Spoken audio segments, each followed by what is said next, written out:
Welcome back. Bienvenue. Bienvenue.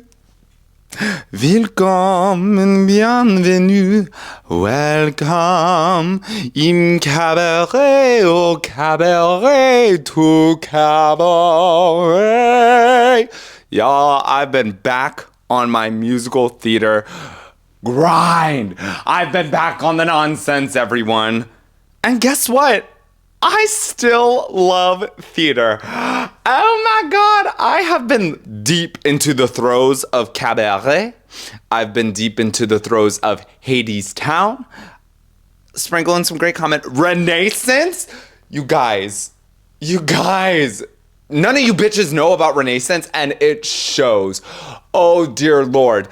What do you guys know about Edna St, Vincent Millay? Oh my gosh. Hey. Hi, welcome back to Alone in a Room, starring me, Connor, with no one else here, because why? I'm alone in a room.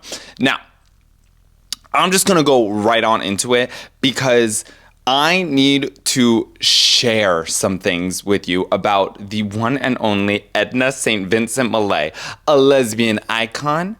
She is a poet for the gods. And let me tell you, one time I got very high in the shower, okay? This was my first time ever taking 3 of my little fun snacks. And alone, by the way, too. It's my first time doing it that much, doing it alone. And I didn't realize, so the ones that I have, they have a special, not film, but coating to them that allows them to dissolve quicker, allowing the effects to hit quicker. Trying to find a synonym for quicker, and I couldn't. Also, by the way, holy shit. I edited my last episode. Jeez Louise, do I say I edited it and immediately talked to my therapist the next day because I said in the span of an hour, I believe I said the word 80 plus times. Now, for those of you who don't do math, that's more than once a minute on average. Is it on average? I don't know.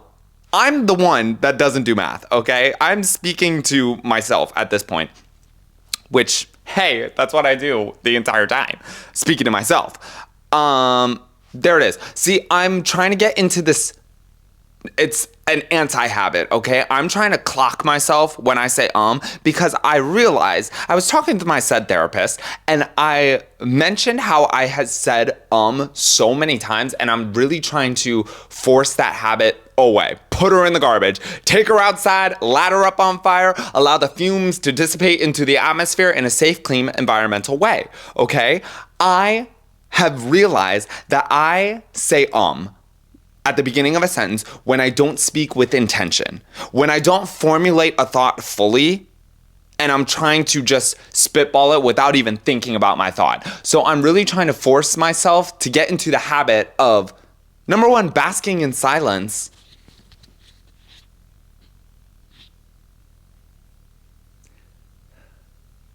That was me, basking in the silence. Basking in the silence and taking the time that I need to formulate my thought and then just speak it. Because, yeah, I yap and yamble and ramble, but that's without purpose, okay? So things are changing. We're doing a revamp and a renewal of this, okay? And I'm really trying to not say but speak, because it comes off as uneducated. In my mind, hey, you guys might not even know it because it's a normal thing. Is a filler word, and it's quite normal to say it. But those who don't say it and speak thoroughly and clearly, I believe they come off as more educated, which I've said. They come off as more educated. They come off that they know what they are talking about and that they have a point that they want to get across. So that's the whole point of all this, is I'm trying not to say as much. And you know what? If I clock it, I will clock it for you guys. And if I don't, tell me. Hey, actually, yes, tell me. Criticize me, okay? This is called constructive criticism, and I'm very much open to it. Will I receive it well? Who's to say? That's for future Connor to worry about. Anyway, welcome back. So, I have been deep in the throes of musical theater again. And y'all, backtracking one more time. I notice when I'm like pausing, okay? Oh my God, this is what I wanted to say before. I was talking to my therapist about it, and he brought up the fact, actually, no, he didn't bring it up. I brought up the fact that maybe I'm overanalyzing and maybe I'm overthinking it because this is the first time I'm listening to myself talk for an hour straight because I have it on film and I have to edit it. So I'm hearing all these negative traits that I don't like about myself. I'm hearing them in 4K, okay? So maybe I'm overthinking it and nobody's even noticing how much I'm saying it. But because I'm backtracking and hearing it over and over and over and over again, then I'm very self-aware and self-conscious about it. So if you don't even notice it, just skip ahead, okay? Because I don't want to hear it. Okay, thank you. Anyway, going forward to going back.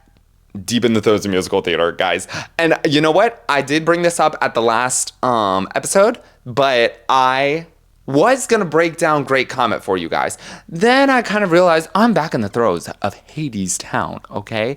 Have y'all heard the Irish Orpheus?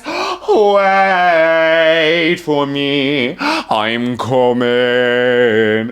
Wait, I'm coming with you. Wait for me, I'm coming to.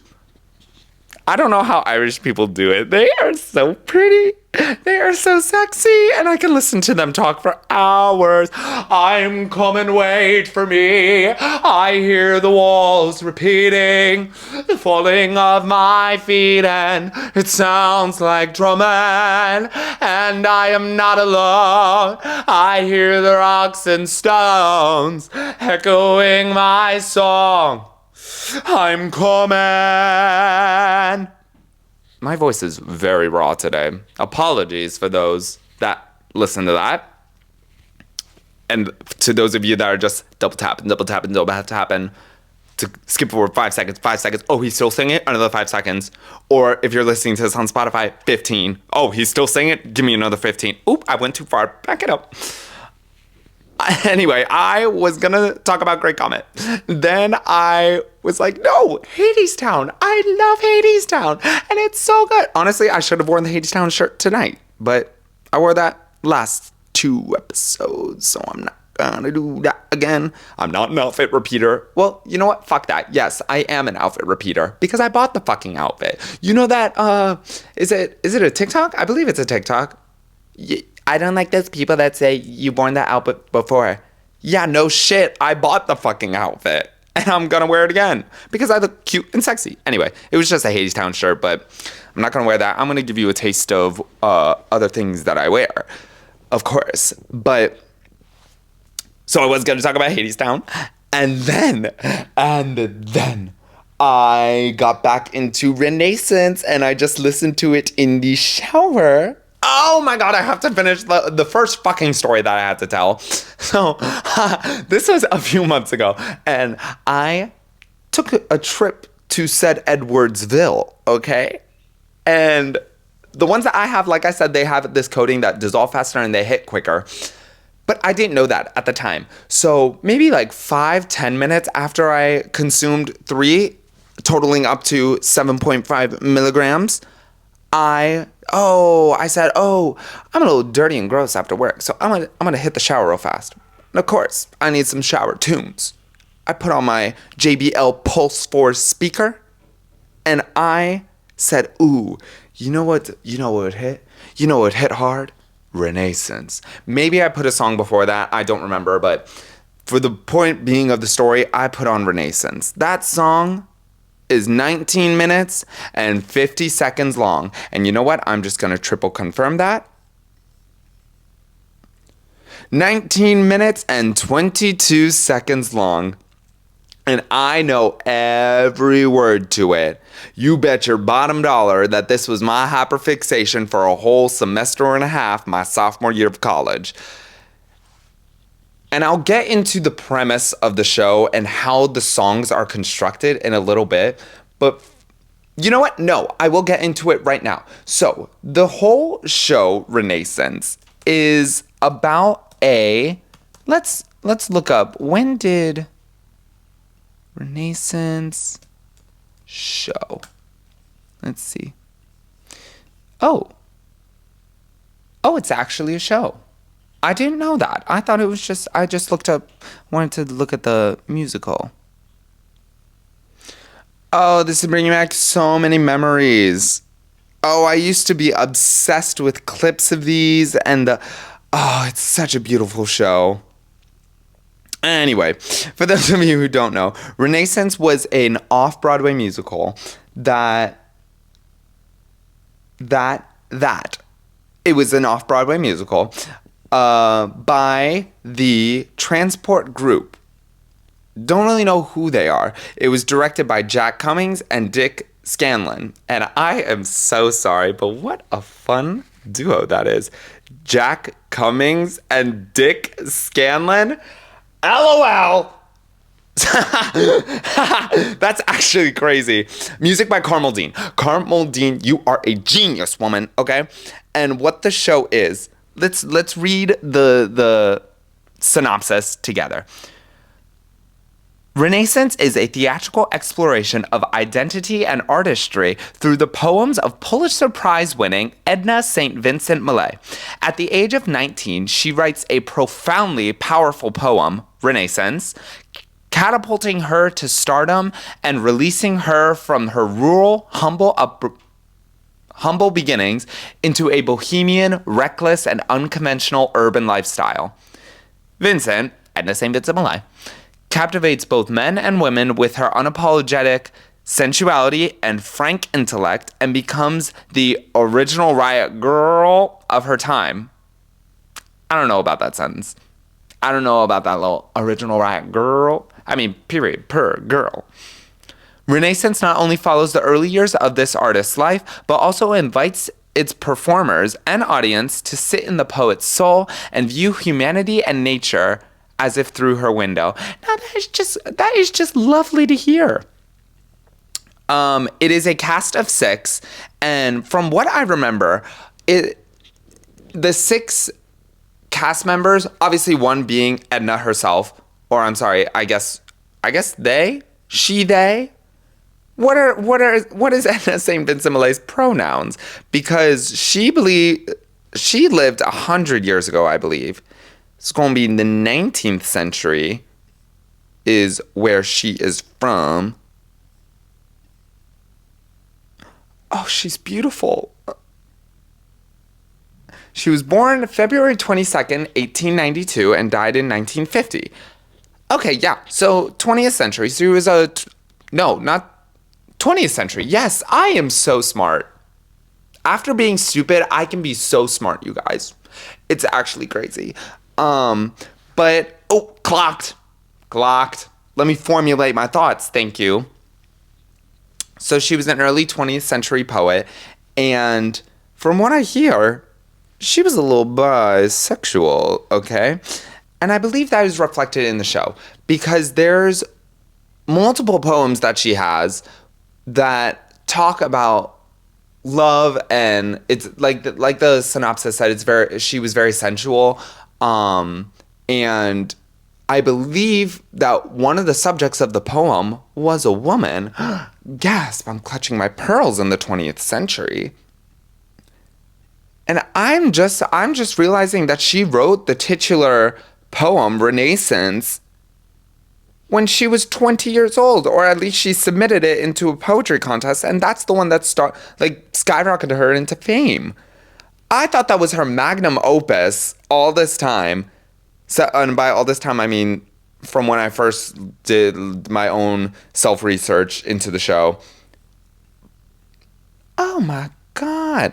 I believe the Pulitzer Prize poem that she wrote, the Pulitzer Prize winning poem she wrote was the Ballad of the Harp-Weaver. And we're going to get into that because fuck, that's a gorgeous song. Fuck that, because that song makes me want to cry, dude. It's so good. So Carmel Dean wrote and composed the music for the show.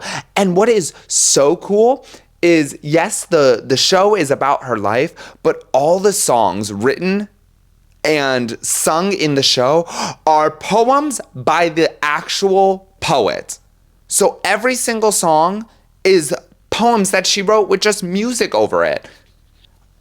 And they are just gorgeous. What are some of the poems that she wrote? She wrote Afternoon on a Hill, Renascence, The Ballad of the Harp-Weaver.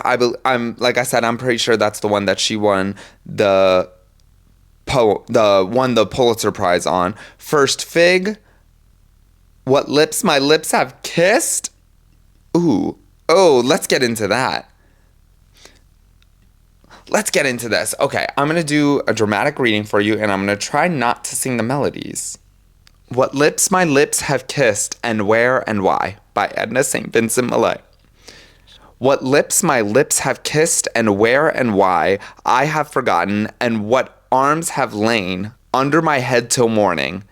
But the rain is full of ghosts tonight that tap and sigh upon the glass and listen for reply. And in my heart there stirs a quiet pain for unremembered lads that not again will turn to me at midnight and cry. Thus in the winter stands the lonely tree, nor knows what birds have vanished one by one, yet knows its boughs more silent than before. I cannot say what loves have come and gone. I only know that summer sang in me a little while, that in me sings no more. Now, what the fuck did I just read? See, I know the song, and I'm hearing it in my head, but I'm trying to isolate the legitimate poem from the song. Now, I'm going to read more of this poem. Oh, okay, here's all of them. Let's see if this actually leads me to... You know what? Let's dive headfirst into this. We're going into Ballad of the Harp-Weaver, okay? And this gonna be a story, okay? So I need y'all to pay attention. Pay attention. Wake up, put your damn cell phones down, put on your headphones, full volume, and pay attention. Because I need y'all to be locked in for this. This is a story, and it is so moving. So I will try my best to produce the raw emotion that I felt when I first heard this, okay? The Ballad of the Harp-Weaver by Edna St. Vincent Millay.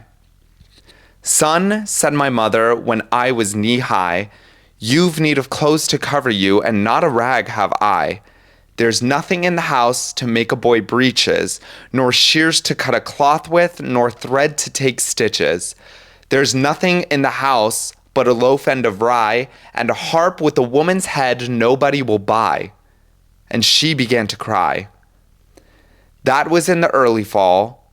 When came the late fall, son, she said, the sight of you makes your mother's blood crawl.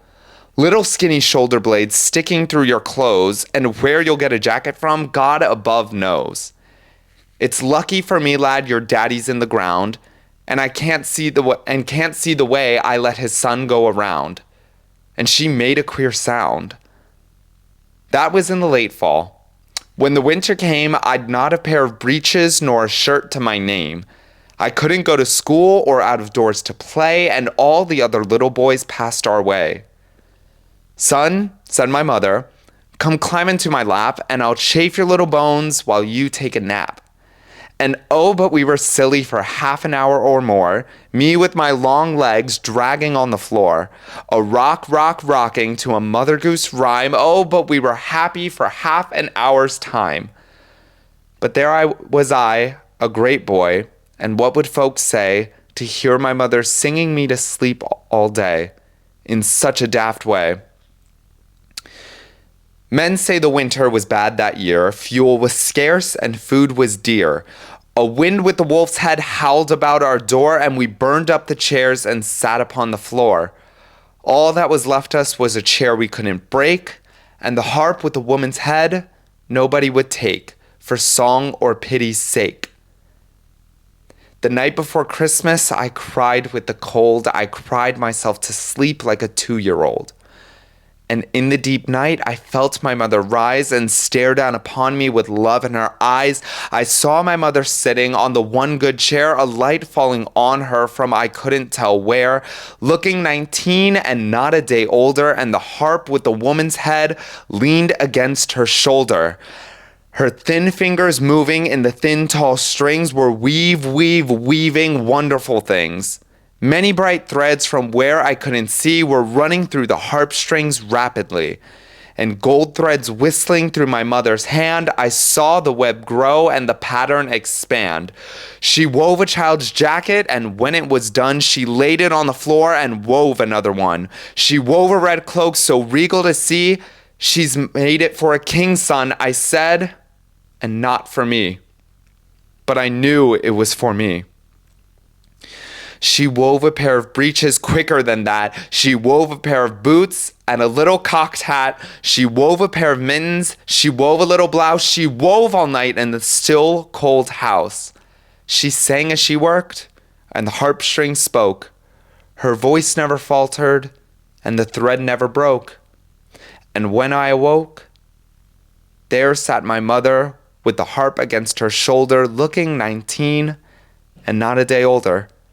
A smile about her lips, and a light about her head, and her hands in the harp strings, frozen dead. Not now, mother. Not now, mother. Not now, mother. My mother just texted me. What the fuck? This is the second time that this has happened on the podcast. I'm so sorry about that, you guys. I'll read that last part again. A smile about her lips, and a light about her head, and her hands in the harp strings, frozen dead. And piled up beside her, and toppling to the skies, were the clothes of a king's son, just my size. Y'all, I know that was a very amateur reading. Thank you guys. Oh, come on. Let's give it up, Snaps. Snaps, thank you. Thank you so much, Connor, for reading that. That was beautiful. And you know what? You tried to express emotion. Tried being the key word. You tried to express emotion, but you just read that so lightning fast. You were so quick to get to the ending, Connor. Why were you so quick to the ending? I don't know. I was just feeling the emotion of the piece, and I tried to put my artistic pauses in there, and I tried to emphasis. Am I using that term right? You're thinking of emphasize, Connor. Yeah, that's right. I was trying to emphasize some of the specific poetic beats, but as I am just an amateur poem reader, I do hope that came across. And if it did not, I deeply apologize. No, Connor, that's okay, because you know the poem. And not everyone listening knows it. So yeah, you might have been a little fast, but that's okay. Because you know what, Connor, what you're going to do is you're going to recommend that they listen to the song. Listen to the song, folks, okay? Because the musicality and timing of that song and the added vocal riffs and runs and not sound effects, but the added melodies that just make this poem 10 times better. And it's just gorgeous. I truly have no words for how gorgeous it is. I cried when I first listened to it, and I said, I have to do this. I have to do this song, whether it be for Senior Showcase, whether it be for studio, and I did. But holy shit, my voice teacher said in the most polite manner, yeah, this song ain't for you. This song's a little too high. Give me 1 second. Yeah. Hey. Hi. You can come in.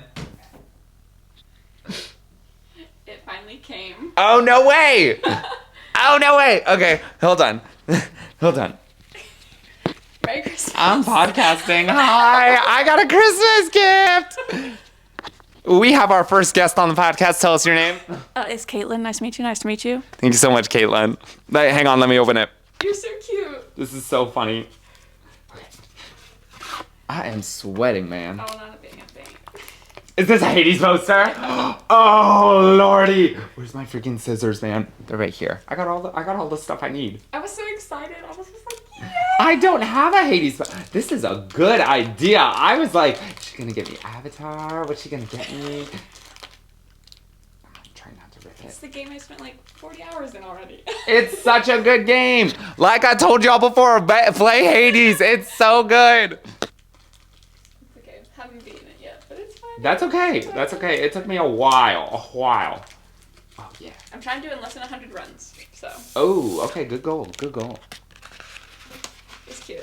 Zacharias and all his glory. And all his sexiness, y'all. If this doesn't convince you to play Hades, look at this beautiful man. Hang on, let me get the mic. Look at this beautiful man. He's so sexy. Get it? Is the camera focusing? Is it focusing? No, it totally is. That's just a bit I have. Me just not looking. I love it. Oh, this is good. I gotta get this framed. Oh yeah. The plan was to frame it and wrap it for you, but I was too excited that I got here. I was like, I mean, if you're gonna frame it and wrap it for me, go ahead by all means. I will get the frame for you. Yay! Merry Christmas! Merry Christmas! Happy Christmas on January 28th. Whatever day it is. I don't know. Thank you. Yeah, of course. What a slew of interruptions I've had today. Oh, lordy. They're all so great, too. I'm so happy. Wow. Now I can actually decorate my room with some more fun posters. That's so exciting. Oh, lordy. I am sweating, man. So much has happened in the past 15 minutes. I don't even know. What the fuck was I yapping about? Yeah, go listen to the song of this because holy shit, it adds so much more artistic vision than my silly little interpretation did. So, for those of you who didn't gather everything that I just dropped on you, that I just bombed on you, this is a story about a very poor mother and son. And they barely make it through the winter, but no, not they barely made it, because some of them didn't make it. Some of them didn't make it. But the mom wants to provide, mother, let's call her mother, because she is mother. Mother wants to provide for her son, the narrator, but she can't. And they are fatherless. He has died, obviously. And mother just feels so devastated that there's a bug in my room. Fly away, you little shit. If y'all see a bug flying, I promise I'm not I'm keeping a strong eye on this bug. Mother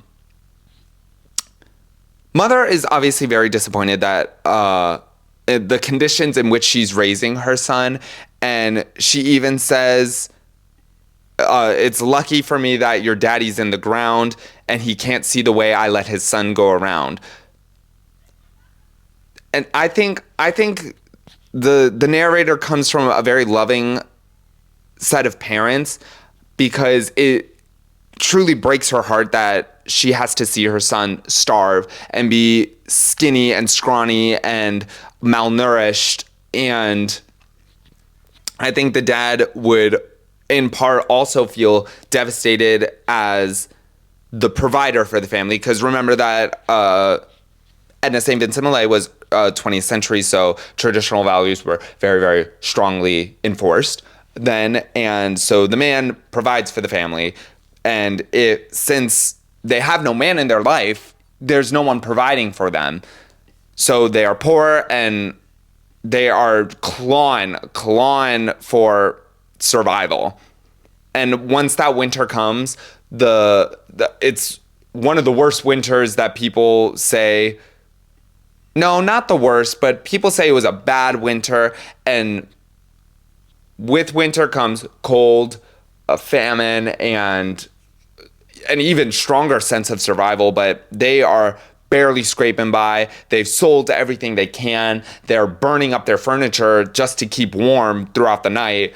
And on the climactic night, they literally had nothing except for a harp that they couldn't sell because no one would buy it, or people presumed that this harp would provide them some sense of joy instead of pawning off everything that they have. Am I making any sense? I know I'm making sense because I know the story, but if I don't make any sense, I deeply apologize.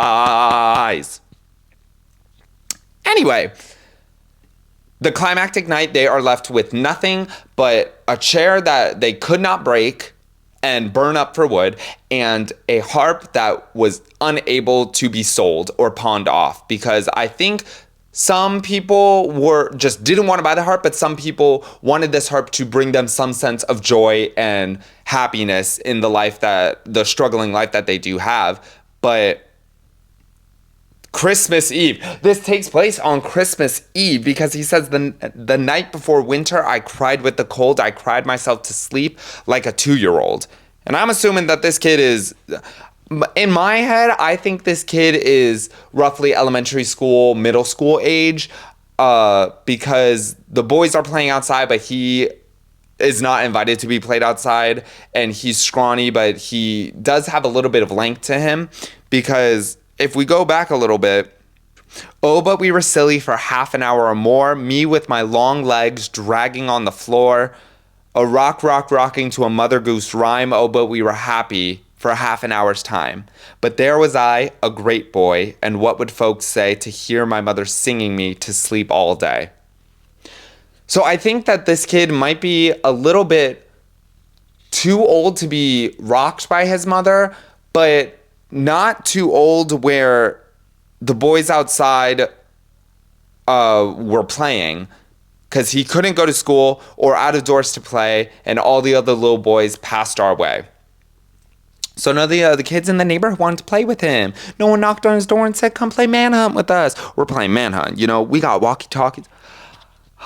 Oh my gosh, I just got a vivid flashback of me playing Manhunt with my neighborhood friends. And we used to have these walkie-talkies.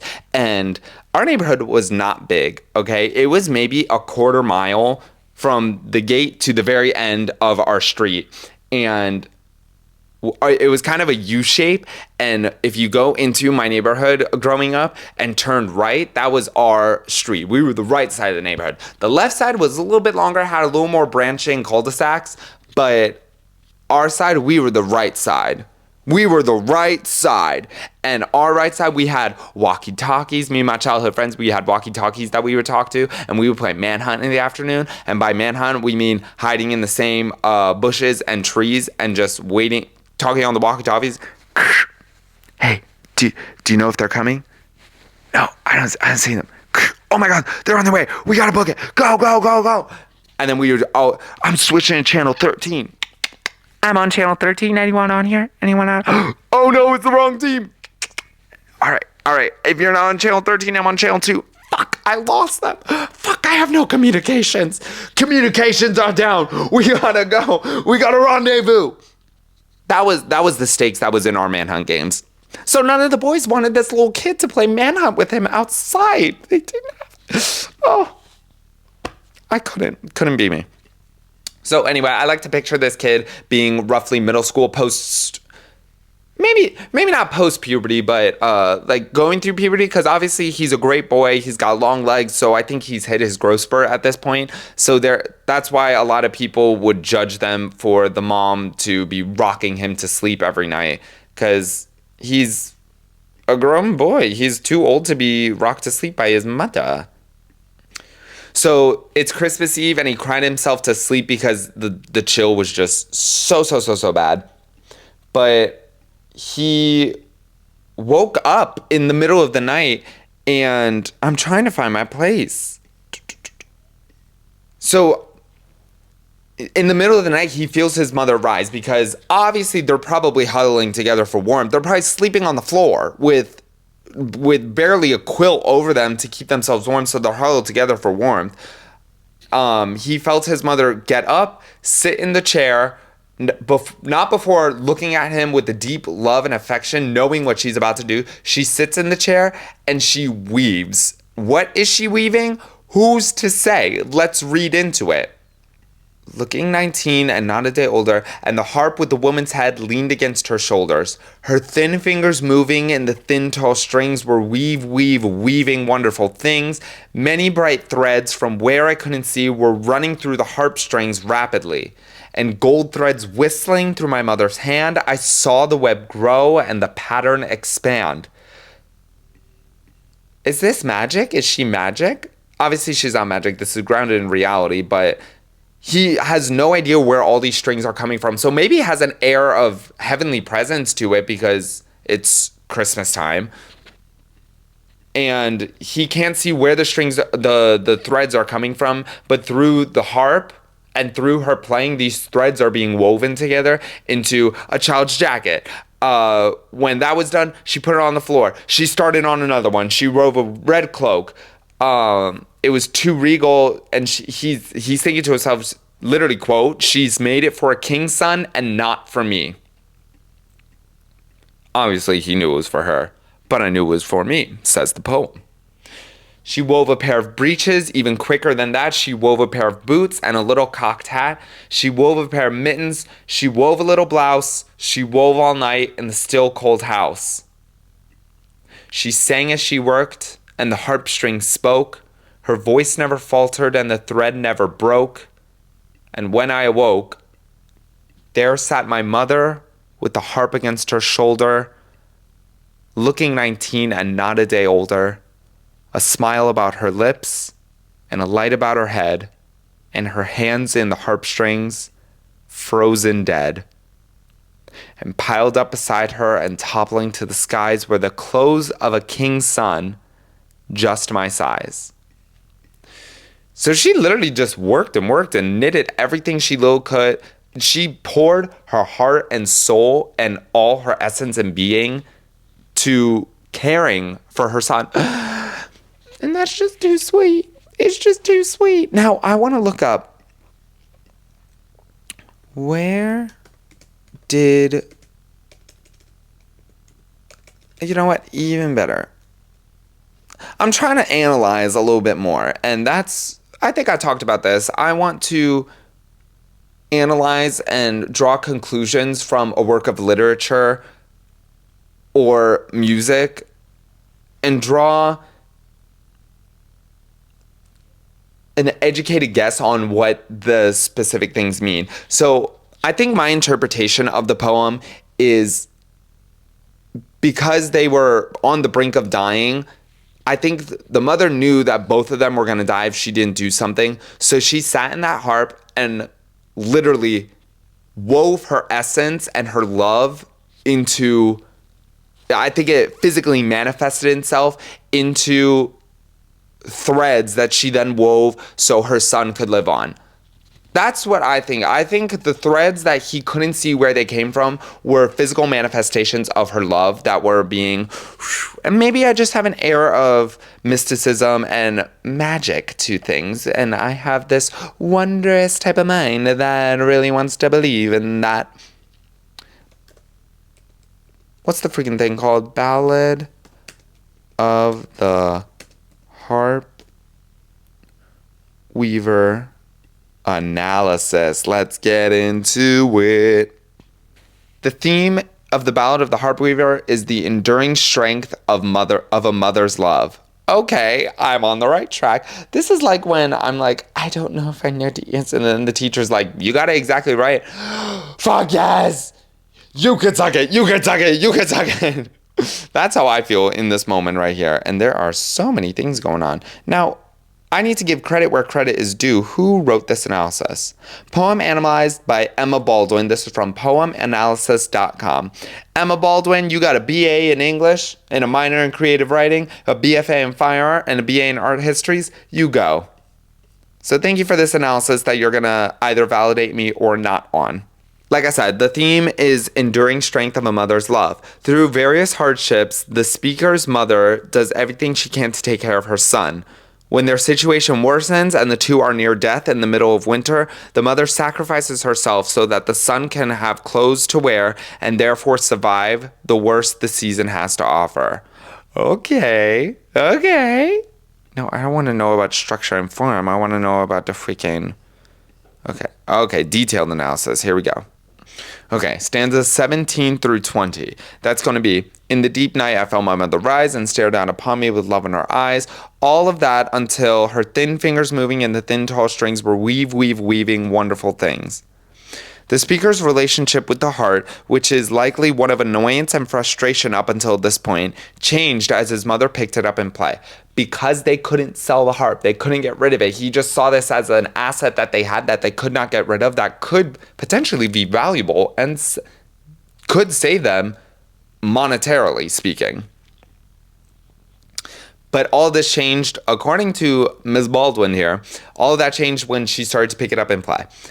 She loved him, he remembers, and showed her love in her attempts to care for them despite their terrible situation.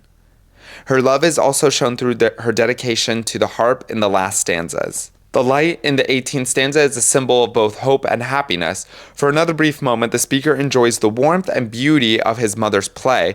She looks incredibly young to him then, and her fingers move smoothly over the harp strings. She wove wonderful things with the harp strings. The repetition of weave, that's going to be weave, weave, weaving, in the 20th stanza is an interesting technique.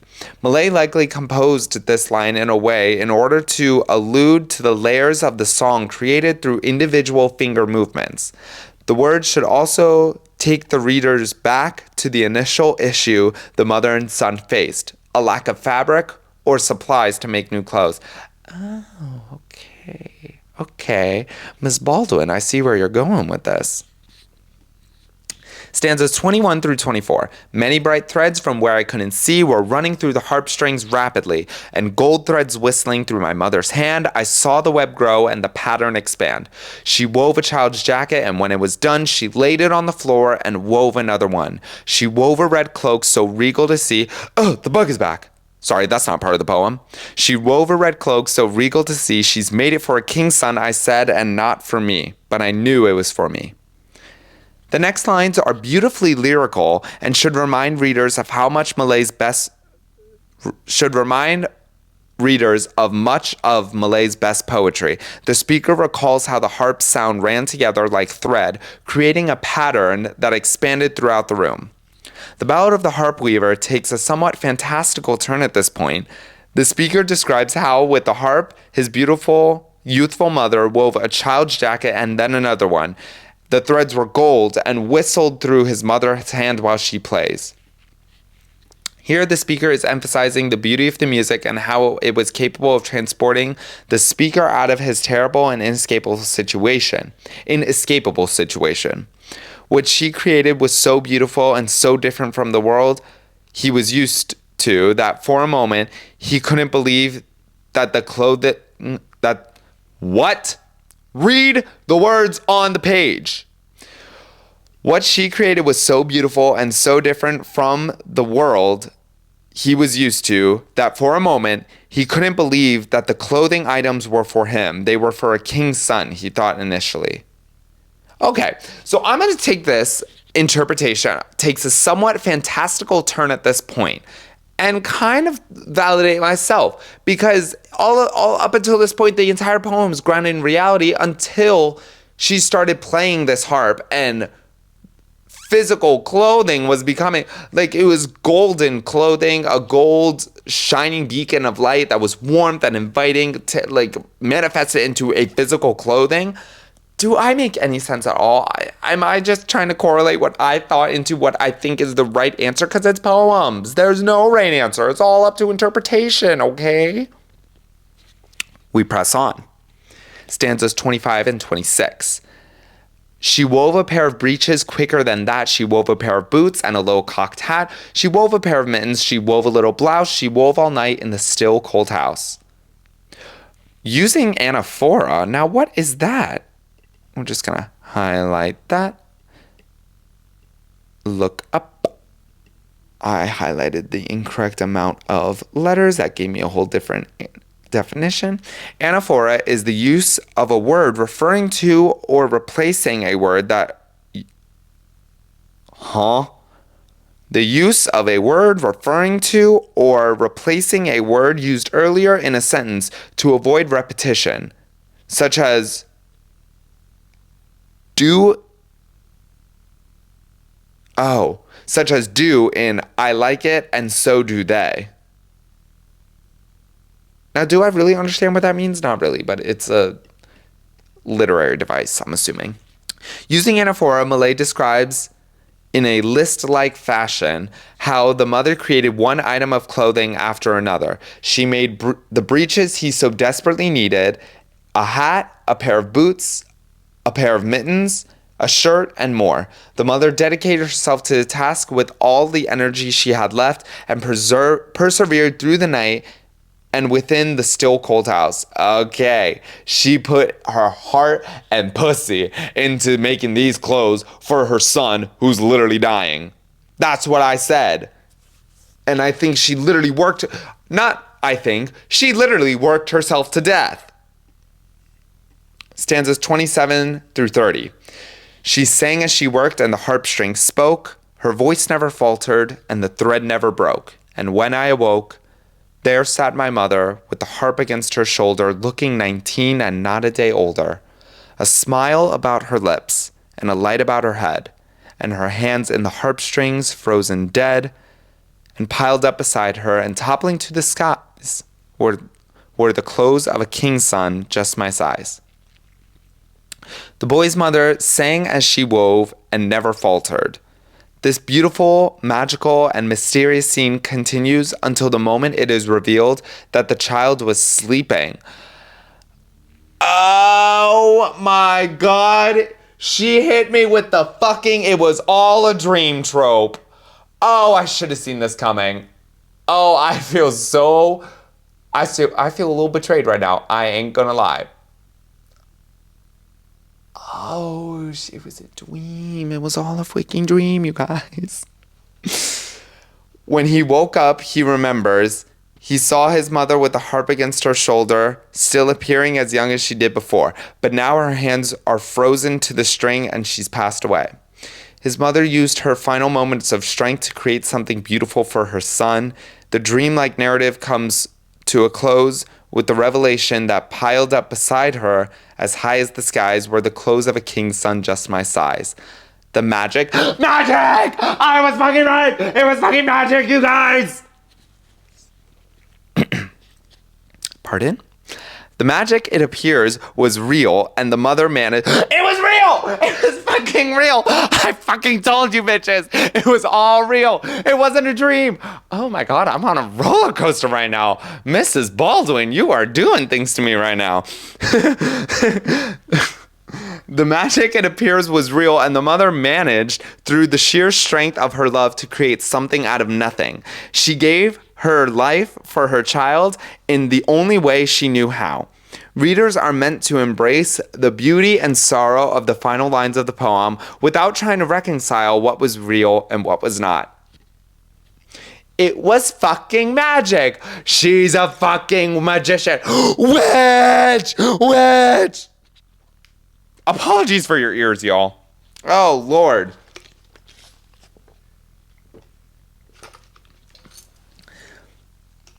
Connor, what did you think about this poem? Well, I don't know if this is right, but I think that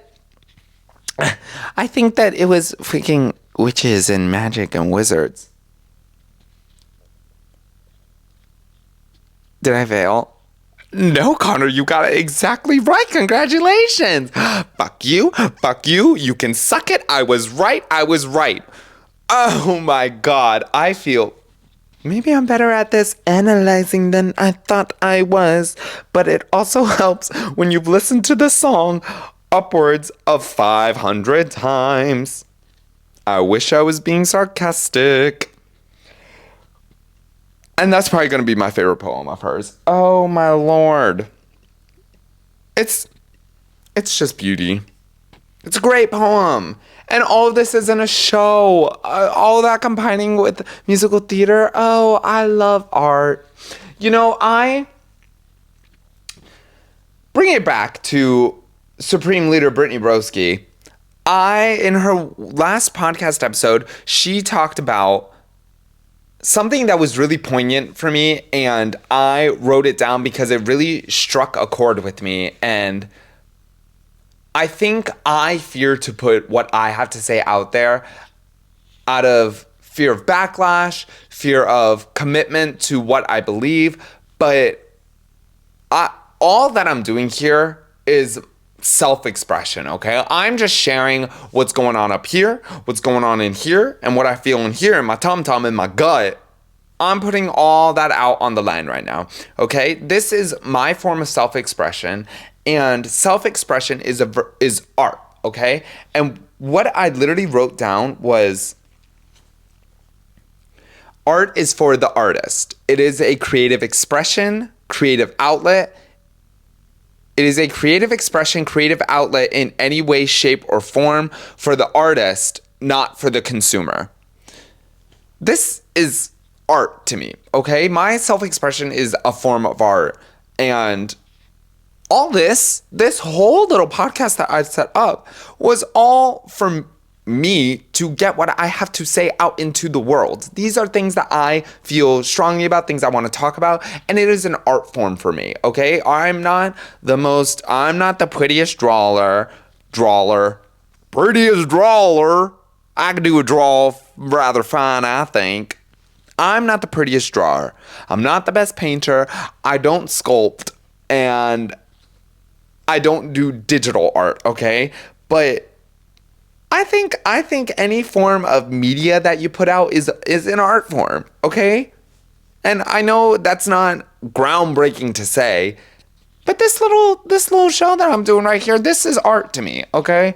And all this is for me. It is for my own self-expression and to be more comfortable with putting my thoughts into a little microphone, putting my thoughts out there for other people to hear and listen to.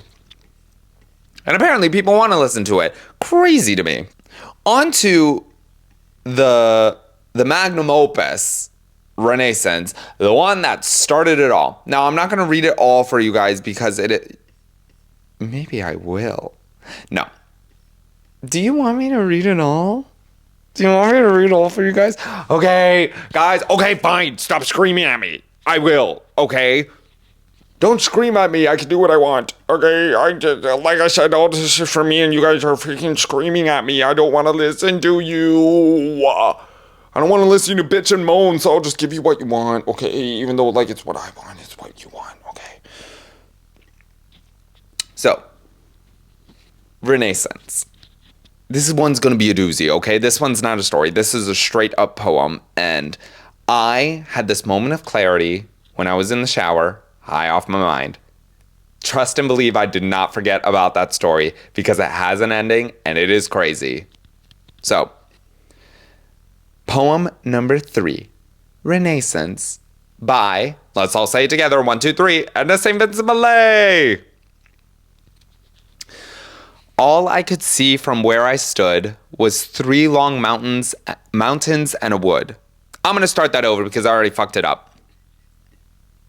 Renascence by 1, 2, 3, Edna St. Vincent Millay. All I could see from where I stood was 3 long mountains and a wood. Fuck! Let's start it again. 3rd time's a charm. All I could see from where I stood was 3 long mountains and a wood. I turned and looked another way and saw 3 islands in a bay. So with my eyes I traced the line of the horizon, thin and fine, straight around till I was come back to where I'd started from. And all I saw from where I stood was 3 long mountains and a wood. Over these things I could not see, these were the things that bounded me, and I could touch them with my hand, almost, I thought, from where I stand. And all at once things seemed so small, my breath came short and scarce at all. But sure the sky is big, I said, miles and miles above my head. So here upon my back I'll lie and look my fill into the sky. And so I looked, and after all, the sky was not so very tall. The sky, I said, must somewhere stop, and sure enough, I see the top. The sky I thought was not so grand, I most could touch it with my hand. And reaching up my hand to try, I screamed to feel it touch the sky. I screamed, and lo, infinity came down and settled over me. forced back my scream into my chest, bent back my arm upon my breast, and pressing of the undefined, the definition on my mind, held up before my eyes a glass through which my shrinking sight did pass, until it seemed I must behold immensity made manifold. Whispered to me a word whose sound deafened the air for worlds around, and brought unmuffled to my ears the gossiping of friendly spheres, the creaking of the tented sky, the ticking of eternity. I saw and heard and knew at last the how and why of all things past and present and forevermore. The universe, cleft to the core, lay open to my probing sense that sickening I would fain pluck thence, but could not, nay, but needs must suck at the great wound, and could not pluck my lips away till I had drawn all venom out, a fearful pawn. For my omniscience I toll. For my omniscience paid I toll in infinite remorse of soul. All sin was of my sinning, all atoning mine, and mine the gall of all regret. Mine was the weight of every brooded wrong, the hate that stood behind each envious thrust, mine every greed, mine every lust. And all the while for every grief, each suffering I craved relief with individual desire, craved all in vain, and felt fierce fire about 1,000 people crawl, perished with each, then mourned for all. A man was starving in Capri. He moved his eyes and looked at me. I felt his gaze, I heard his moan, and knew his hunger as my own. I saw at sea a great fog bank between two ships that struck and sank. 1,000 screams the heavens smote, and every scream tore through my throat. No hurt I did not feel. Let me take that back. No hurt I did not feel, no death that was not mine, mine each last breath. That crying met an answering cry, from the compassion that was I. All suffering mine, and mine its rod, mine pity like the pity of God. Ah, awful weight, infinity, pressed down upon the finite me. My anguished spirit, like a bird, beating against my lips I heard, yet lay the weight so close about, there was no room for it without. And so beneath the weight lay I, and suffered death, but could not die. Long had I lain thus, craving death, when quietly the earth beneath gave way an inch by inch so great. At last had grown the crushing weight, into the earth I sank, till I full 6 feet underground did lie, and sank no more. There is no weight can follow here, however great. From off my breast I felt it roll, and as it went my tortured soul burst forth and fled in such a gust that all about me swirled the dust.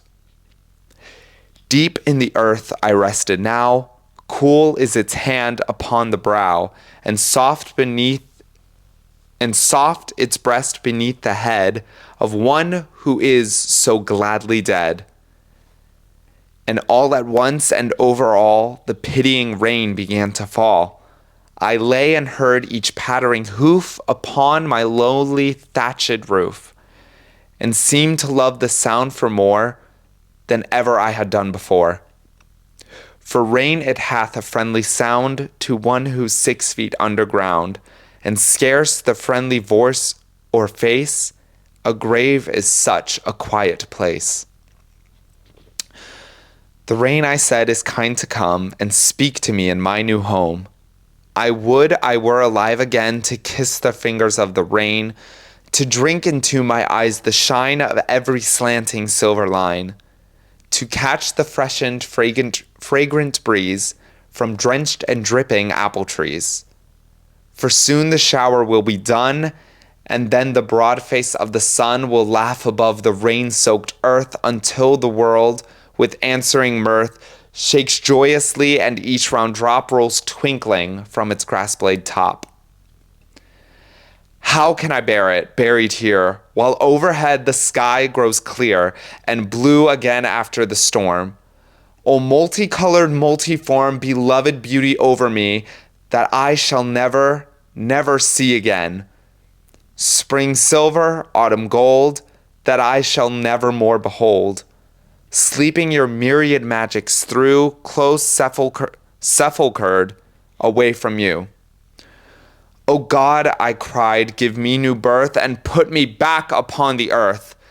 Upset each cloud's gigantic gourd and let the heavy rain downpoured in one big torrent set me free, washing my grave away from me. Holy shit, I'm getting really excited. Oh fuck, I lost my place. Where did I go? Where did I go? Oh, washing my grave away from me. I ceased, and though the breathless hush that answered me the far-off rush of herald wings came whispering like music down the vibrant string of my ascending prayer, and crash! Before the wild wind's whistling lash, the startled storm clouds reared on high and plunged in terror down the sky, and the big rain in one black wave fell from the sky and struck my grave. I know not how such things can be, I only know there came to me a fragrance such as never clings to aught save happy living things. A sound is of some joyous elf singing sweet songs to please himself, and through and over everything a sense of glad awakening. The grass a tiptoe at my ear, whispering to me I could hear. I felt the rain's cool fingertips brush tenderly across my lips, lay gently on my sealed sight, and all at once the heavy night fell from my eyes and I could see a drenched and dripping apple tree. A last long line of silver rain, a sky grown clear and blue again. And as I looked, a quickening gust of wind blew up to me and thrust into my face a miracle of orchard breath, and with the smell, I know not how such things can be, I breathed my soul back into me. Ah, up from the ground sprang I and hailed the earth with such a cry as is not heard save from a man who has been dead and lives again. About the trees my arms I wound, like one gone mad I hugged the ground, I raised my quivering arms on high, I laughed and laughed into the sky, till at my throat a strangling sob caught fiercely, and a great heart throb sent instant tears into my eyes. O God, I cried, no dark disguise can e'er hereafter hide from me thy radiant identity. Thou canst not move across the grass, but my quick eyes will see thee pass, nor speak however silently, but my hushed voice will answer thee. I know the path that tells thy way through the cool eve of every day. God, I can push the grass apart and lay my finger on thy heart. The world stands out on either side, no wider than the heart is wide. Above the world is stretched the sky, no higher than the soul is high. The heart can push the sea and land farther away on either hand. The soul can split the sky in two and let the face of God shine through. But east and west will pinch the heart that cannot keep them pushed apart. And he whose soul is flat, the sky will cave in on him by and by. Holy fucking shit, you guys. I just had visceral flashback to my shower experience. By and by was the end of the poem, by the way. She didn't write about her visceral shower experience. That was my reminiscent. You could probably tell from where I said, holy shit, you guys. Quick water break, sorry.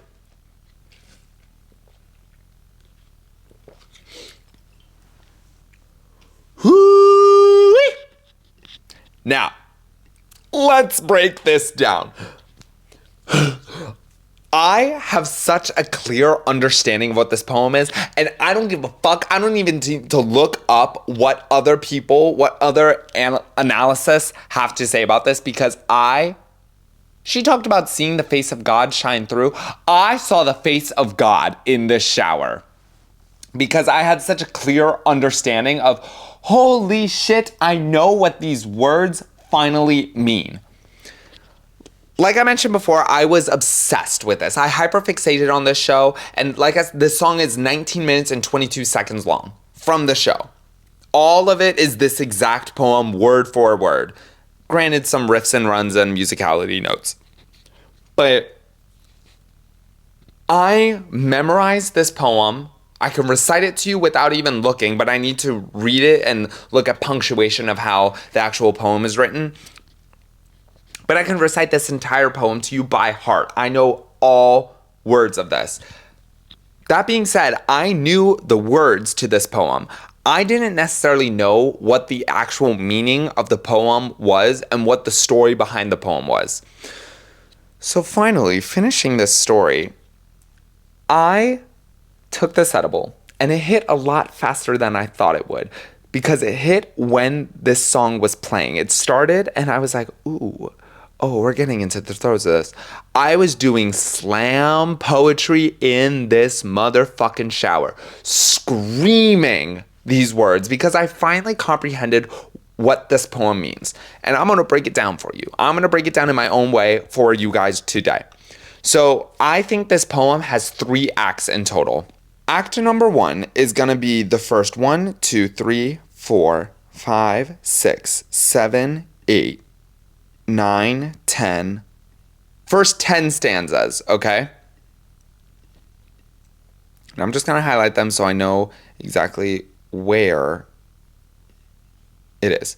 So, the poem starts with the narrator not even laying in a field, just in a field, and she's looking at the skyline and she sees mountains and a forest, and she's following the line of the horizon in a 360 pattern. She sees mountains, she sees forests, she sees islands and a bay, and all this to come right back around to where she started, the mountains and the wood.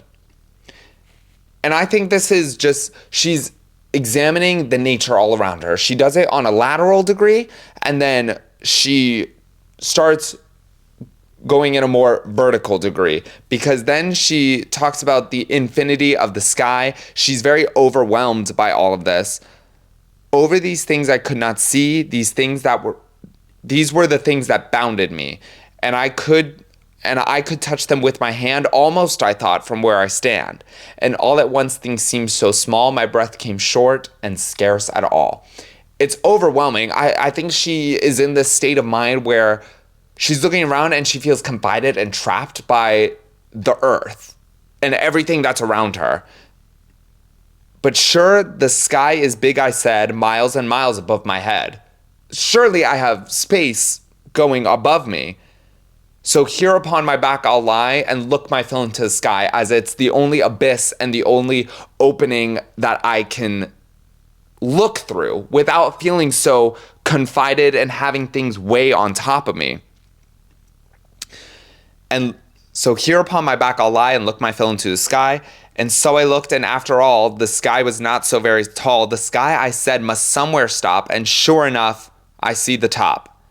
The sky I thought is not so grand, I most could touch it with my hand, and reaching up my hand to try, I screamed to feel it touch the sky. She realizes that the sky is finite. It's the top of the atmosphere of the earth. Maybe not necessarily in those scientific terms, but what she was confided laterally, and the only solace she found was in the infinity of the sky, but she realizes even that is finite. And I think that terrified the shit out of her, okay? All of this brain work is going on as I'm screaming the words to this poem in my shower high off my mind. I was in real time, live analyzing this poem. That was the coolest experience of my life, let me tell you. I started laughing so hard circa the beginning of Act 2 when I should not have been, but I'll get into that. I screamed, and lo, infinity came down and settled over me. So she's saying even what I thought was infinity is pressing down upon me. And that's a big weight, okay? I think it's kind of a play on the word infinity, meaning vast emptiness, but also all that emptiness has a weight on her, okay? So it's like, oh, does this make sense? It makes sense in my head. That's all that matters, is that it makes sense in my head. Hopefully one or two of you guys will get it and maybe could elaborate more. Forced back my scream into my chest, I bent back my arm upon my breast, and pressing of the undefined the definition on my mind, held up before my eyes a glass through which my shrinking sight did pass, until it seemed I must behold immensity made manifold. All that is just pressing down on her. And it's stressful, it's fucking panic-inducing. Ticking of eternity, time is just never ending, blah, blah, blah, blah, blah. All sin was of my sinning, all atoning mine, and mine the gall of all regret. Mine was the weight of every brooded wrong, the hate that stood behind each envious thrust, mine every greed, mine every lust. Is greed one of the 7 deadly sins? 7 deadly sins. Greed, okay. Yes, okay. So I think she's feeling this sense of atonement for 7 deadly sins, maybe. All sin was of my sinning, all atoning mine, and mine the gall of all regret. Overthinking. We're just overthinking and regretting the life that she has led up until this point. Mine was the weight of every brooded wrong, the hate that stood behind each envious thrust, mine every greed, mine every lust. I think she's taking accountability for greed and lust and hating and every wrong that she has done up until this point. And all the while, for every grief, each suffering, I craved relief, with individual desire craved all in vain, and felt fierce fire. About 1,000 people crawl, perished with each, then mourn for all. I think she's reflecting on all the sins that she has committed, and she's envisioning herself in hell, basically, is what it is. And she's feeling the pain that every soul in hell is feeling in this moment. Damn, what kind of shrooms is she taking? Holy shit. This would send me up the wall. A man was starving in Capri. Now, oopsies. What is Capri? Because I've actually never knew this. Capri. Capri is famous for its dramatic stretch of coastline peppered with grandiose villas. I don't think this is the right Capri. We'll come back to that. I need to look that up. A man was starving in Capri. He moved his eyes and looked at me. I felt his gaze. I heard his moan and knew his hunger as my own. I saw at sea a great fog bank between 2 ships that struck and sank. 1,000 screams the heavens smote, and every scream tore through my throat. So she's feeling the pain of everyone around her, both physically and emotionally, I think is what that means. Oh, never mind. I take that back. No hurt I did not feel, no death that was not mine. Mine each last breath. No hurt I did not feel, no death that was not mine. Mine each last breath, that crying met an answering cry from the compassion. Oh, okay, yeah, she is filled with this utter compassion for everyone suffering around her that it's manifesting into a physical response from her. Physical, emotional turmoil response going on inside her.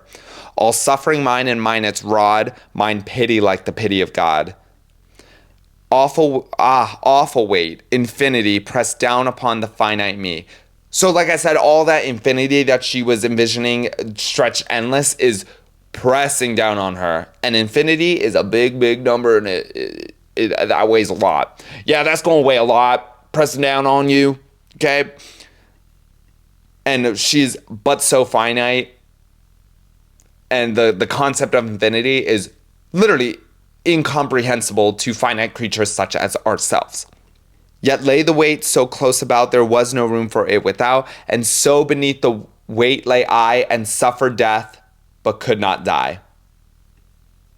So I think that's the end of Act 1, in my mind.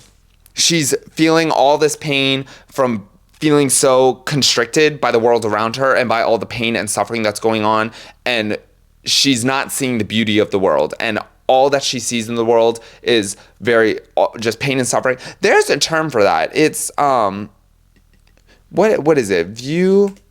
What's it? Oh, it's a state of being. I think it ends with an ism.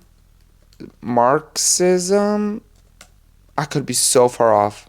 No, not Marxism. Nihilism? Nihilism. I think it's nihilism. Nihilism is a philosophical belief that rejects fundamental aspects of human existence, such as meaning, morality, and knowledge. So it's not going to be nihilism. It's seeing the world in chaos. Existentialism. Philosophical views and inquiries that studies... Where's the freaking Google AI? I want that. What is existentialism? AI overview. Existentialism is a physical movement that explores the human condition from the individual's perspective. It emphasizes the importance of free will. No, it's not that. What is the worldview of pain and chaos, I guess? Google, please tell me what this is. Google, you're supposed to know everything. Okay, I can't think of what the fuck it is, but if one of you know, please tell me what it is. Because I think she has this worldview that everything is chaotic and pain and nothing is good in the world around her. So all she wants to do is lay there and just die. And that's going to lead us into Act 2. Act 2, let's break it down. I think Act 2 is going to be the next 4 stanzas.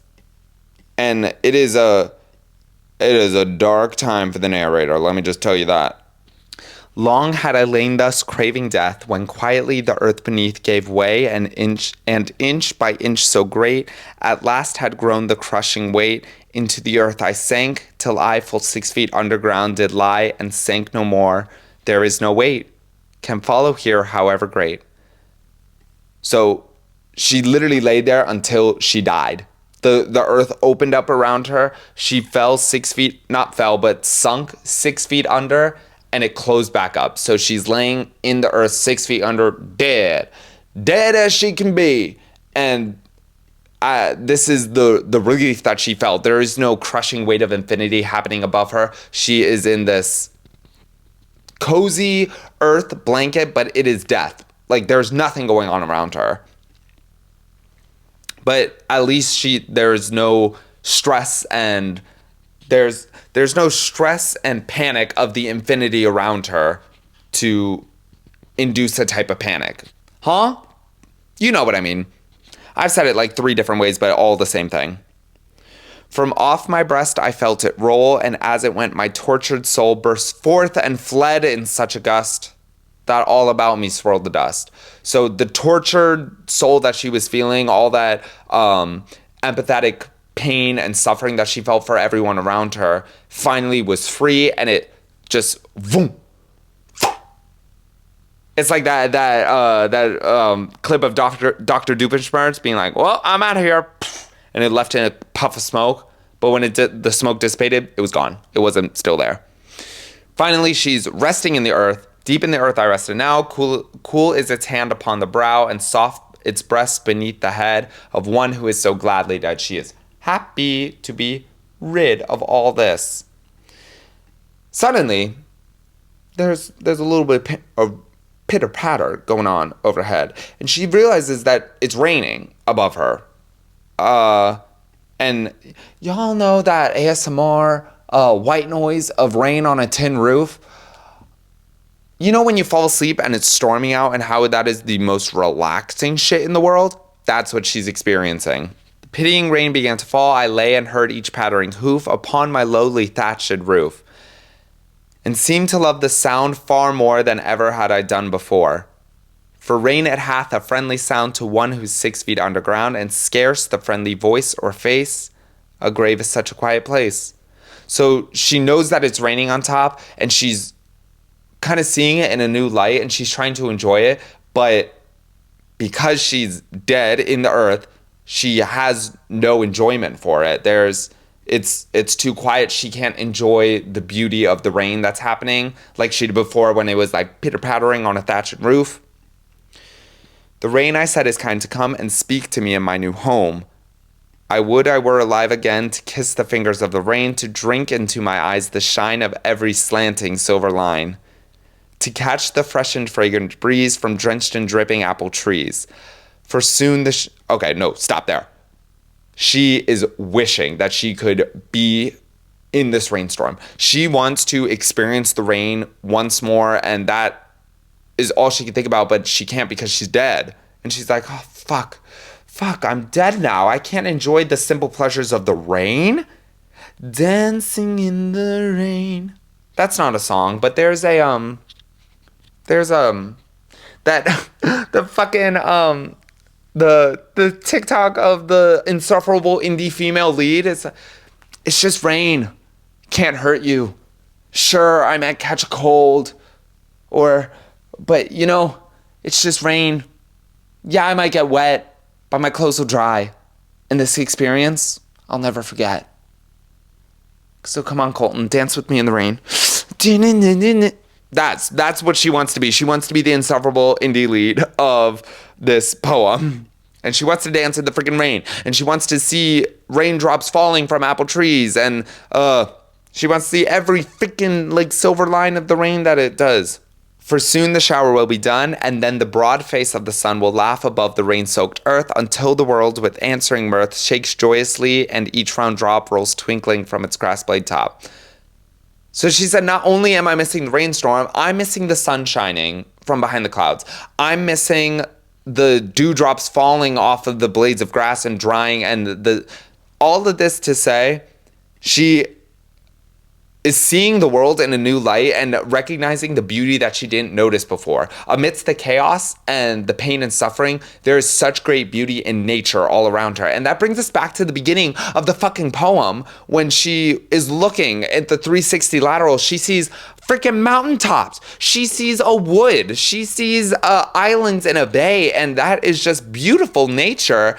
And I think she took for granted all that beauty when she was like, I want to die. Suffering is freaking nonsense and I want to die. She took way too much for granted for that. So all this whole act 2, I was pretty much dying laughing when I was analyzing this in the shower, because it kind of occurred to me how much meaning I never derived from the poem. That there is such great beauty in nature and the happenings of the world around us. And like, there needs to be a deeper appreciation that we have as people for nature all around. Go outside, touch some grass, enjoy the sunrise. I saw something recently, or maybe I heard it, but the sun rises every day. It happens all the time. The sun sets every single day. We get a sunrise and a sunset every fucking day. How come we only enjoy it when it's beautiful? Is that what the saying was? When the sunset is beautiful, we're all like, oh my God, it's so beautiful. Take a picture. Enjoy the sunset whenever you can. It happens all the time. Why only do it when there's great beauty in it? Why not when there's minimal beauty? I don't know if that was the thing I saw, but that's kind of what I'm deriving from this. There is such great beauty around us in the mundane and the minimal and in just the natural happenings of the earth. And we don't appreciate them only until they're omega beautiful or alpha pretty, you know? So at this point, she is very much regretting everything, all the beauty in nature that she missed. The silver lines of the rain, the sun shining through the clouds, warming up the earth after a rainstorm, drying it up, dewdrops dripping from apple trees, all this jazz. She says, how can I bear it buried here while overhead the sky grows clear and blue again after the storm? O multicolored, multiform, beloved beauty over me that I shall never, never see again. Literally what I just said. She's never going to experience again because she's dead, and now she highly, highly regrets it.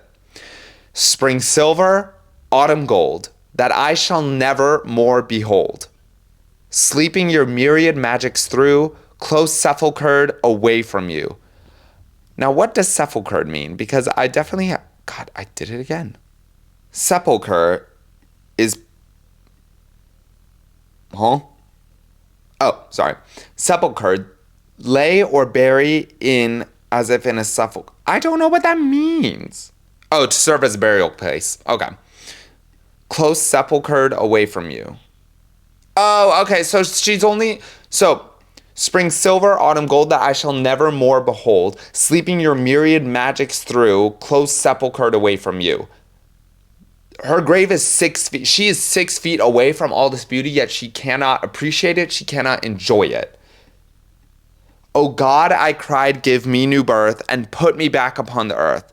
Upset each cloud's gigantic gourd, and let the heavy rain down pour it in one big torrent, set me free, washing my grave away from me. I'm only 6 feet from the surface. God, send a flood. Bomb them. Bomb them again. Keep bombing them. Send that flood down upon me. Wash away this grave. All this dirt, it's just dirt. Send a flood and whisk it away and rebirth me, dude. In Jesus' name we pray. Amen. That's going to be the end of Act 2, is her death and then consequential regret of death because she's missing all the beauty that she didn't get to experience in her life. So she's begging for a revival at this point. Now, Act 3 is going to be the rest of the poem.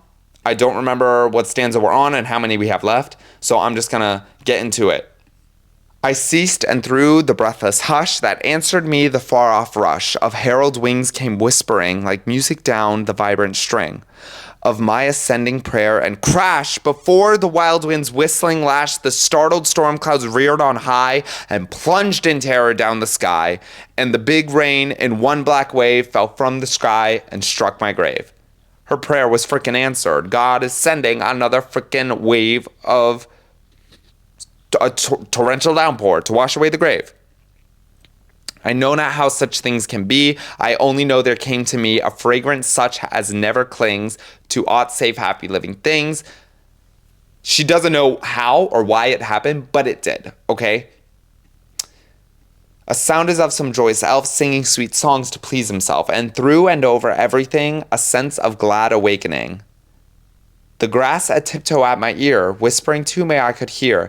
I felt the rain's cool fingertips brush tenderly across my lips, lay gently on my sealed sight, and all at once the heavy night fell from my eyes, and I could see a drenched and dripping apple tree. A last long line of silver rain, sky grow clear and blue again. And as I looked, a quickening gust of wind blew up to me and thrust into my face a miracle of orchard breath, and with the smell, I know not how such things can be. I breathed my soul back into me. Oh God, this is so beautiful. Oh, holy fuck. I need to really enjoy this one again. I know not how such things can be. I only know there came to me a fragrance such as never clings to aught save happy living things. A sound as of some joyous elf singing sweet songs to please himself, and through and over everything a sense of glad awakening. The grass a tiptoe at my ear, whispering to me I could hear. She's feeling the tickling of the grass at her ear. I felt the rain's cool fingertips brush tenderly across my lips. She's feeling the coolness of the rain on her fucking face, man. Lay gently on my sealed sight, and all at once the heavy night fell from my eyes and I could see. She's finally opening up her eyes. The darkness is dissipating, and she opens her eyes and she sees what? A drenched and dripping apple tree, a last long line of silver rain, a sky grown clear and blue again. That's what she sees, is the finality of the storm. And I say finality meaning it's ending, not like the final storm. And you know, when you open your eyes and you're like, what's going on? And you're getting the world around you. This is what's going on. And as I looked, a quickening gust of wind blew up to me and thrust into my face a miracle of orchard breath, and with the smell, I know not how such things can be. I breathed my soul back into me. She's alive! She's alive! She's alive! She's alive! That's, yeah. My God. At this point, I started laughing again because I was like, holy shit, I feel like again, we're back to the shower story.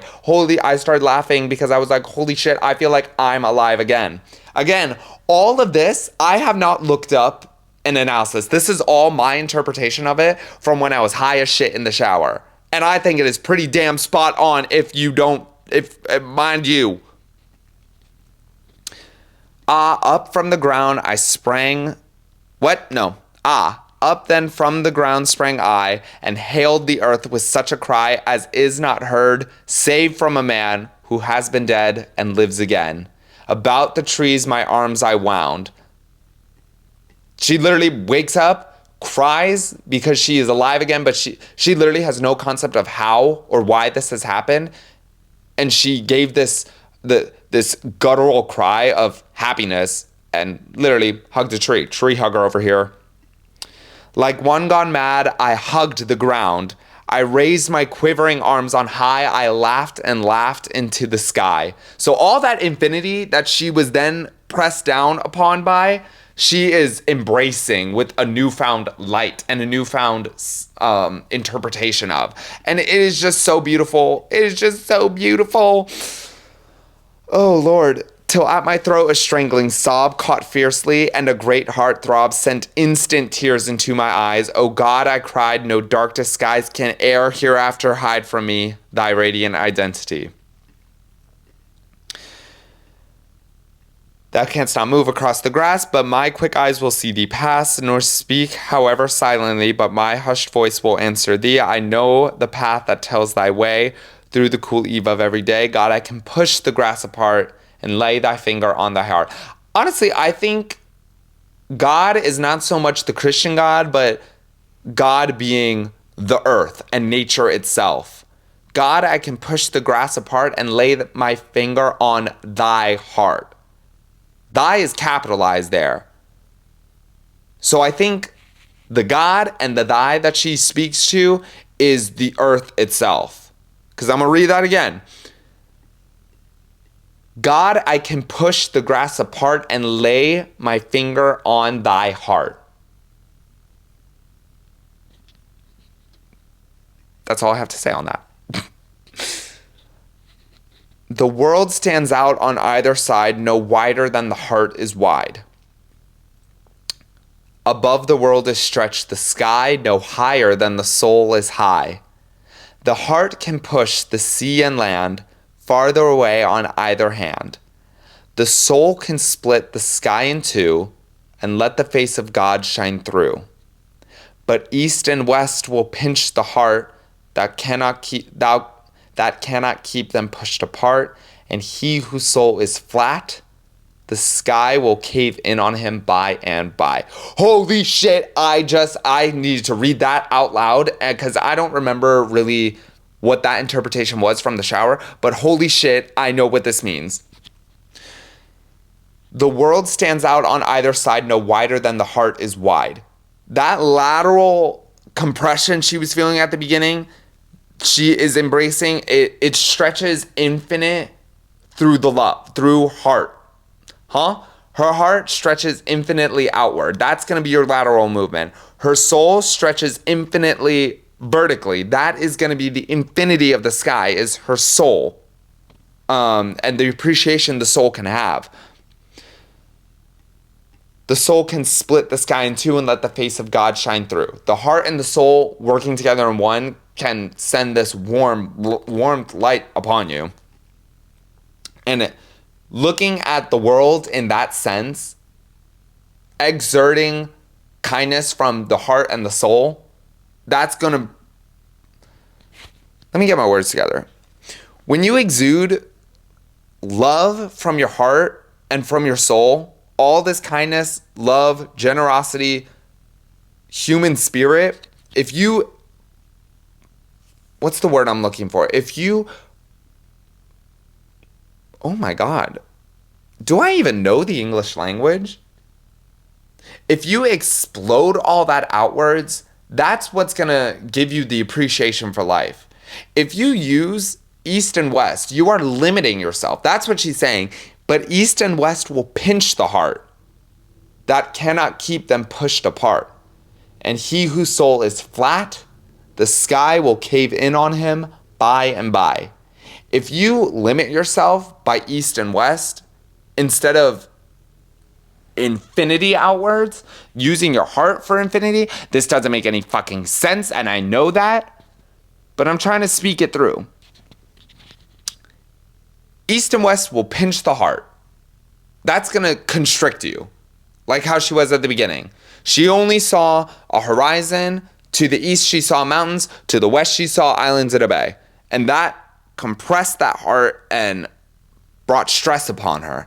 If your soul is flat, then that sky is going to cave in down on you. That's when you're going to feel the infinity and the remorse of your soul all pressing down on you. So you have to exude love. Now, that last one I feel like is very powerful in its own way. And I don't know how to verbalize it. I don't know how to translate how I understand it in my thoughts into words. I don't think I have that level of speech and that level of creativity to I would need another 4 hours to cook on that to actually understand it. So we're gonna go. You know what? No, I'm just gonna leave it there. I don't want to look at another analysis because fuck it, I know what I'm talking about. And if you don't, what do you think it means? Drop comments down below, okay? Holy fuck. Wow, I think this is gonna be like an hour and a half episode. I am drenched in sweat. Holy fuck. I am burning up like a motherfucker. Grab my fucking crotch on camera. Holy crap. Oh, Lordy, I am so sweaty. I feel so passionate about all this. This was crazy. Okay? Maybe I'll get into it on and just I don't even know. I'm at a loss for words, honestly. I feel so like I have to experience nature and I have to love and appreciate nature now. Am I 6 feet underground? Is the rain beating on my thatched roof? Guys, is the rain beating on your thatched roof? And ask yourself this, do you hear the rain beating on your thatched roof? Or is your grave a quiet place? If you answered yes to your grave is a quiet place, you need a newfound look on life, okay? Oh, Lordy. I can't even like figure out a way to like conclude this episode. I just threw so much at you. I just threw so much at you. And all this because I've been deep in the throes of Hadestown again, and I listened to one Renascence song in the shower. Lordy gee willikers. Oh my God. Okay, well, the best way I can think about to end this is just by like cutting it off. So I guess listen to Renascence because the poems are fucking. Can you hear the gears of my brain trying to turn? Lordy fuck! I'm at a loss for words. Anyway. Yeah, go listen to Renascence. If you haven't listened to Hadestown, that's also one I highly recommend. I will get to Great Comet at some point. But tonight was not that night, apparently. Apparently, I had much more to say in terms of analyzing Edna St. Vincent Millay's poems. If you want to read any more of her poems, they are available online for free. Just a quick Google search. Please like this podcast. If you liked this little journey, hey, me too. I thought it was super fun. Tonight was kind of like a spontaneous episode, but apparently I had shit to say. So, like my podcast, please leave a good review. I think I'm getting much more natural and accustomed to all this, and I'm really enjoying it. So, thank you for the little intermission, or pardon the little intermission that I have and all the interruptions I had, but good things came about them. So, alrighty, guys. I wish you good night. I wish you good morning. A bientôt. I don't know if I used that word. A bientôt. Salut. Comment ça va? Oui, aujourd'hui. What did I say? I said, hello, how are you? Yes, today. Au revoir. See you guys.